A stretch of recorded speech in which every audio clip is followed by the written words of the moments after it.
Hi friends, వండితే వాసనకే కడుపు నిండిపోతుంది, కంచంలో వడ్డిస్తే కమ్మగా రుచిగా ఉంటుంది. ఎండురొయ్యల వంకాయ అండి, చేయటం చూద్దామా? పాత్రలో పావు కప్పు నూనె వేడి చేసి శుభ్రం చేసిన కప్పు ఎండురొయ్యలు వేసుకోవాలి.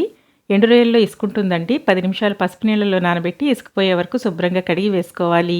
క్రిస్పీగా లైట్ గోల్డెన్ కలర్కు వచ్చే వరకు వేయించి ఉల్లిపాయలు వేసుకోవాలండి. పెద్ద సైజు ఉల్లిపాయ చిన్న ముక్కలుగా కట్ చేసి వేసుకోవాలి. 2 పచ్చిమిరపకాయలు, పావు టీ స్పూన్ పసుపు, రుచికి సరిపడా ఉప్పు వేసి కలపాలి.